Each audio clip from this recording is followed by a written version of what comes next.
विमलबाई आणि शिवशंकरराव यांचे 3 मुलं. रमण, शैलेश आणि कबीर. त्यांच्या आई वडिलांनी त्यांच्यावर चांगले संस्कार केले.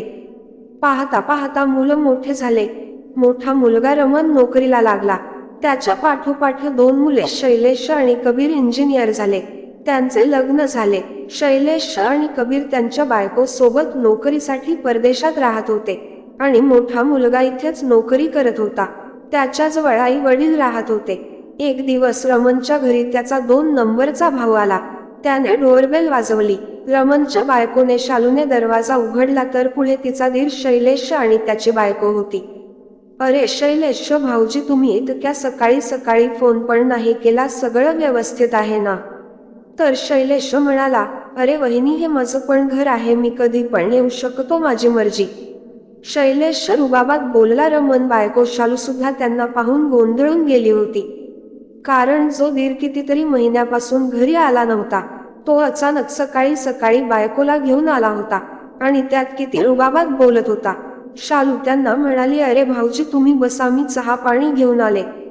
तोपर्यंत त्यांचा आवाज ऐकून रमण बाहेर आला आणि म्हणाला, अरे शैलेश, तू कधी आला, ते पण सकाळी सकाळी?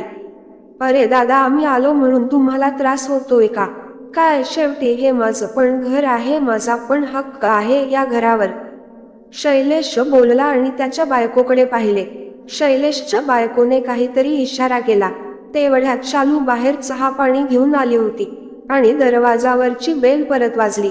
दरवाजा उघडला तर समोर कबीर आणि त्याची बायको. अरे तुम्ही पण सकाळी सकाळी, काय झालंय काय? सगळ्यांना आमची आठवण सोबतच आली की काय? शालूने आश्चर्याने विचारले. कारण जे दीर सणासुदीला खूप कष्टाने यायचे ते आज सकाळी सकाळी आणि सोबत कसे आले होते? शालू सगळ्यांना चहा बनवायला किचनमध्ये जाते आणि परत सगळ्यांसाठी चहा घेऊन येते. सर्वजण चहा घेतात. चहा पिता पिता शैलेश म्हणतो, दादा, काय विचार केला आहेस? मग काय करायचं आहे? मग पुढे तिसऱ्या भावाने कबीरने सुद्धा रमणकडे प्रश्नवाचक नजरेने बघितले. काय विचार करायचा आहे? मला आणि काय करायचं आहे? पुढे आपल्या भावांच्या बोलण्याने रमण गोंधळून गेला. आईची तब्येत खराब आहे, डॉक्टरांनी शेवटचा निर्णय सांगितला आहे. मग पुढे जाऊन आईबाबांच्या प्रॉपर्टीचं कसं करायचं? आईच्या पुढे सगळा निर्णय होऊन जाऊ दे, म्हणजे पुढे जाऊन भांडणे होणार नाहीत. छोट्या भावाने कबीरने सरळ सरळ शब्दात सांगितलं, तुम्हाला कोणी सांगितले की आईची तब्येत खराब आहे आणि डॉक्टरांनी शेवटचा निर्णय सांगितला आहे? रमणने आश्चर्याने विचारले. जर तुम्ही आम्हाला काही सांगितलं नाही तर तुम्हाला काय वाटलं, आम्हाला काही कळणार नाही का? आम्हाला सगळं माहिती आहे की तू आणि वहिनी सगळी प्रॉपर्टी स्वतःच्या नावावर करणार आहे. तुमचं डोकं फिरलंय का? काय बोलताय हे तुम्ही? रमणला खूप राग आला होता आणि शालू तर आश्चर्याने सगळे काय बोलत होते ते ऐकत होती. तेव्हाच बाहेरून पूजाचे ताट घेऊन त्यांची आई आतमध्ये आली आणि म्हणाली, आजपर्यंत तर तुम्हा नालायकांना आईची काळजी नाही वाटली, मग आज कसं काय? तुम्ही सगळे आपल्या आजारी आईला भेटायला आले. समोर आईला व्यवस्थित उभी राहिलेली बघितल्यावर त्यांना तिघांना घाम फुटला. आई, तू ठीक आहेस ना? तुला व्यवस्थित पाहिल्यावर खूप आनंद झाला बघ आम्हाला. आई आतमध्ये आल्या आणि म्हणाल्या, तुम्हाला कशाचा आनंद झालाय ना, ते सगळं माहिती आहे मला. सगळं ऐकलं आहे मी. इतके महिने झाले तुम्हाला तुमच्या आई सोबत बोलायला वेळ सुद्धा भेटत नाही आणि आज सकाळी सकाळी आपल्या आईला कसे काय भेटायला आले? मी सांगते, तुम्हाला तुमची आई नाही, तुमच्या आई बापाची प्रॉपर्टी पाहिजे. त्या प्रॉपर्टीच्या हव्यासाने तुम्हाला इथे आणले आहे. जर मोठ्या भावाने सगळी प्रॉपर्टी आपल्या नावावर केली तर? आईचं बोलणं ऐकून रमणला आणि शालूला घाम फुटला. कारण त्यांना वाटलं की आपल्या प्लॅन बद्दल आईला कळाले तर नाही ना. इतक्यात शैलेश म्हणाला, आई, कालच शेजारच्या काकांनी फोन करून सांगितलं की तुमच्या आईची तब्येत खूप खराब आहे म्हणून आणि डॉक्टरांनी शेवटचा निर्णय सांगितला आहे म्हणून.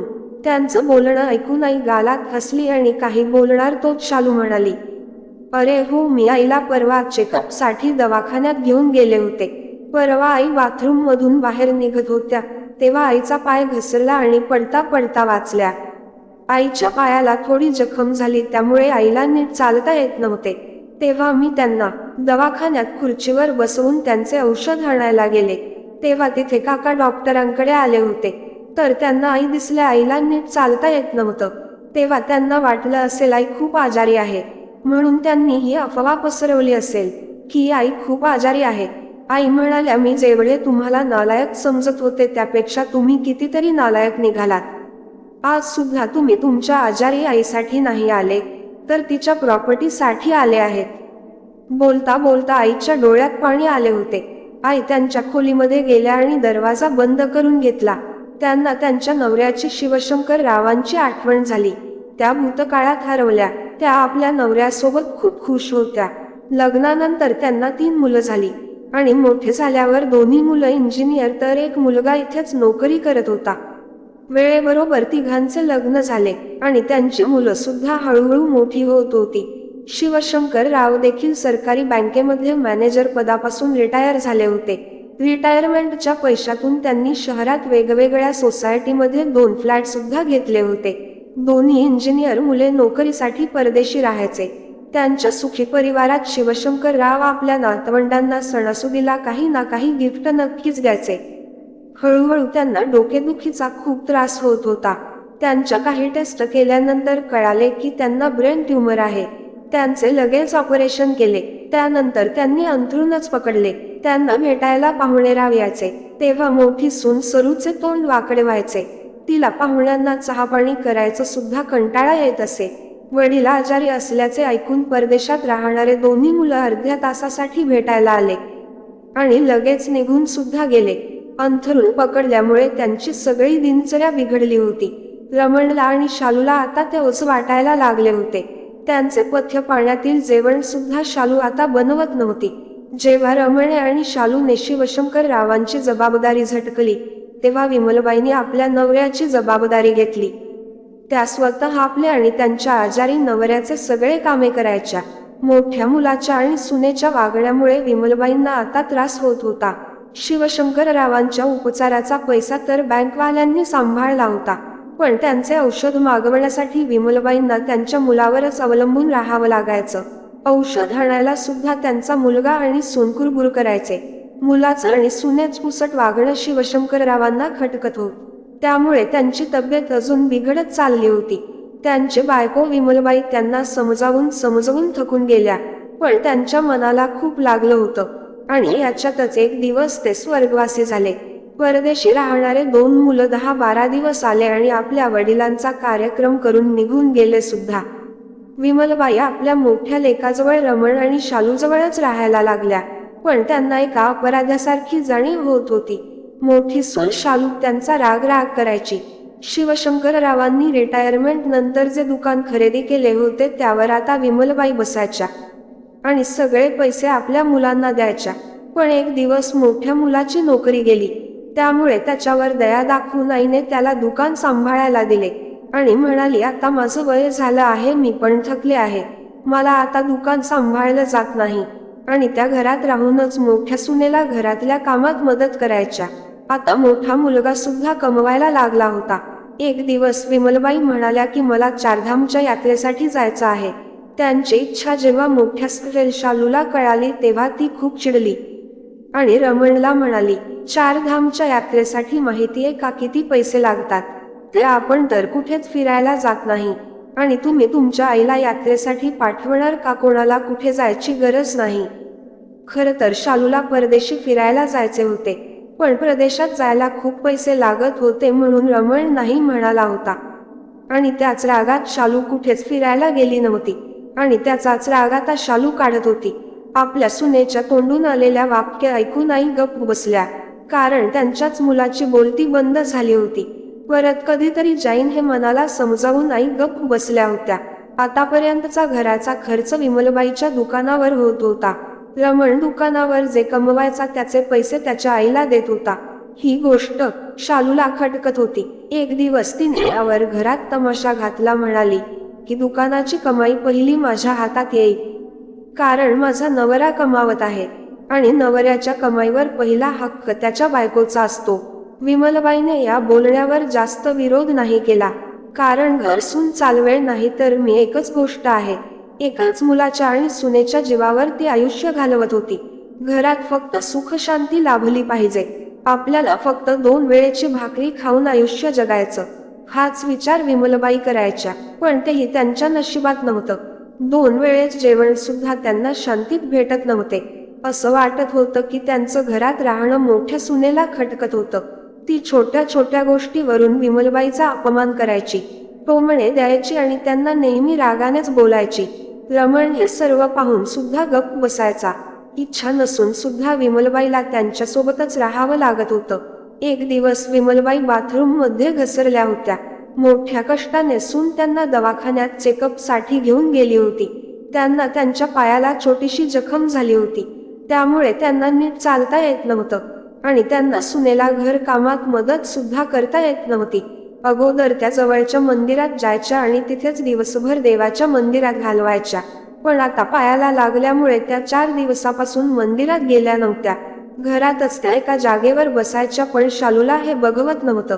ती सासूला सारखी टोमणे द्यायची की सारखं घरातच बसून राहते, यापेक्षा तर पहिले मंदिरात जात होती ते बरं होतं.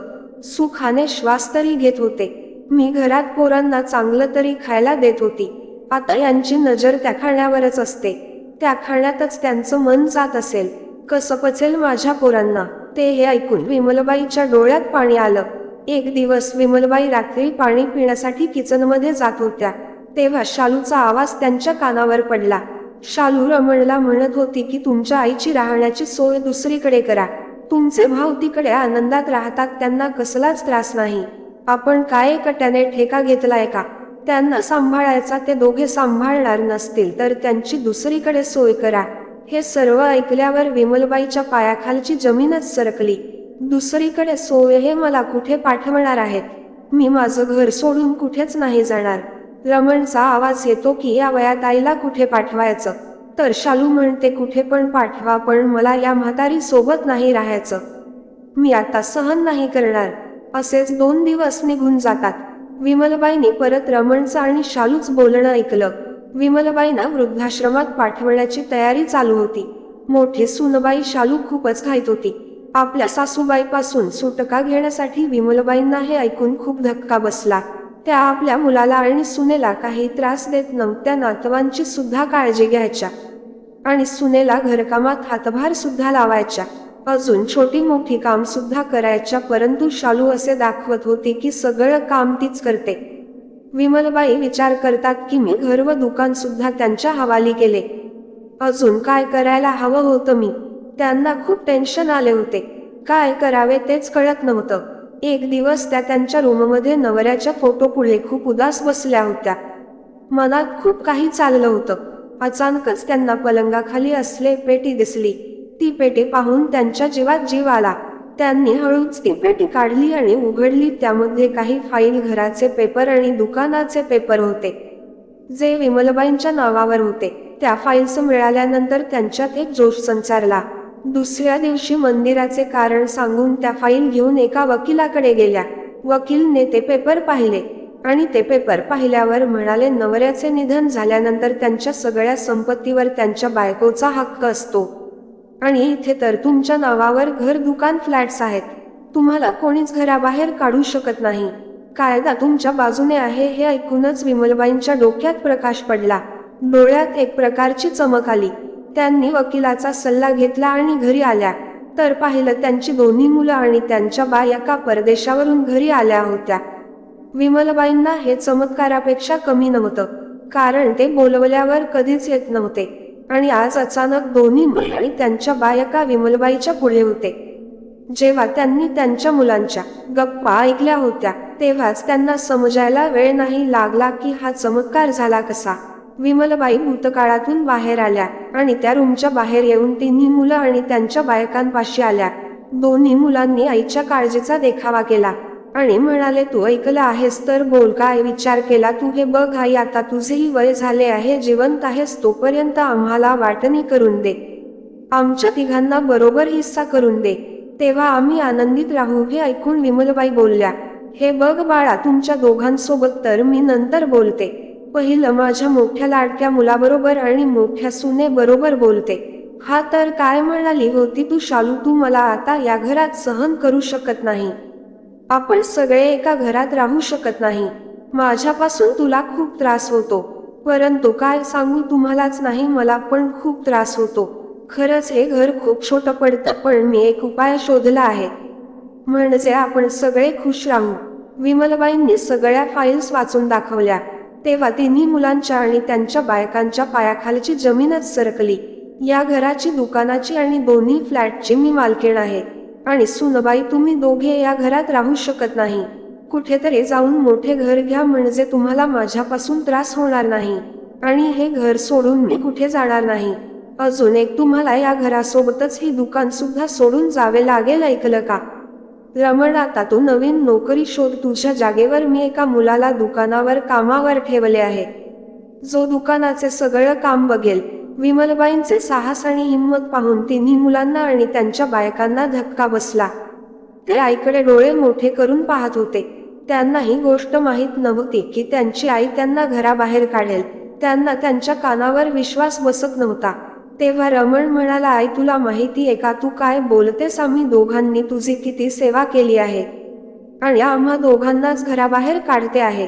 हो, तू बरोबर ऐकलंस. तुम्ही दोघं एवढ्या खालच्या पातळीचे काम करू शकता, आपल्या आईला वृद्धाश्रमात पाठवू शकता, तर मी सुद्धा तुम्हा दोघांना घराबाहेर काढू शकते.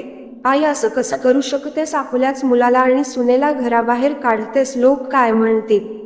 सगळ्या नातेवाईकात चर्चा होईल, आम्ही तुझी मुलं आहोत. रमण म्हणाला, मी पण तुझी आई आहे, तर तू कसं काय मला घराबाहेर काढू शकतोस? तुला थोडी पण लाज नाही वाटली का? तू प्रत्येक गोष्टीत तुझ्या बायकोची साथ दिलीस. मी हा विचार करून गप्प बसले. चला, घरची सून आहे, कायम आनंदी राहिली पाहिजे. सून आनंदी असली की घरात लक्ष्मी टिकून राहते. पण मी या गोष्टीवर गप्प नाही बसणार की तू तुझ्या बायकोसोबत राहून मला माझ्याच घराबाहेर काढशील. या घरावर तुझा आणि तुझ्या बायकोचा काहीच हक्क नाहीये. तसं तरी या फ्लॅटवर तुमच्या तिघांचा सुद्धा काहीच हक्क नाहीये. कायद्यानुसार या सगळ्यांची वारसदार मी आहे. रमणने आणि शालूने विमलबाईंचे पाय धरले आणि माफी मागून रडायला लागले.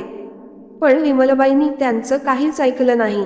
त्यांनी त्यांच्या मनावर दगड ठेवून त्यांना घराबाहेर काढण्याचा निर्णय घेतला होता. रमण आणि शालूची अवस्था पाहून बाकीच्या दोन मुलाची आणि त्यांच्या बायकांची बोलती सुद्धा बंद झाली. कारण त्यांनी याआधी आपल्या आईचं असं रूप पाहिलं नव्हतं. जे दोन्ही मुलं आणि सुना परदेशावरून आलं होते ते काहीच न बोलता घराबाहेर निघून गेले. शेवटी रमणला आणि त्याच्या बायकोला ते घर सोडून जावं लागलं. विमलबाईने घरात 2 नौकर ठेवले आणि सोसायटी मधले दोन्ही फ्लॅट भाड्याने दिले. विमलबाई आता त्यांच्या मुलाच्या विना शांतीत जीवन जगत होत्या आणि त्यांच्या त्या निर्णयावर खुश होत्या. या गोष्टीला 6 महिने झाले होते. या 6 महिन्यात रमण आणि शालू विमलबाईंची माफी मागायला 10 वेळा आले असेल. रमणच्या नोकरीवर फक्त त्याचं घर चालत होते. त्याला घर भाडे भरायला परवडत नव्हते. दोघांची खूप वाईट अवस्था झाली होती. म्हणून नातवंडांकडे बघून विमलबाईंनी रमणला आणि शालूला घरात घेतले. शैलेश आणि कबीरने सुद्धा विमलबाईची माफी मागितली होती. पण विमलबाईंनी स्वतःच्या नावावरचे दुकान त्यांच्या मुलांच्या नावावर केले नाही. त्यामुळे रमण आणि शालूला त्यांची सेवा करणे भागच होते. स्टोरी चांगली वाटली असेल तर व्हिडिओला लाईक आणि चॅनलला सबस्क्राईब करा, कारण तुमचा एक सबस्क्राईब माझ्यासाठी 1 लाखाचा आहे.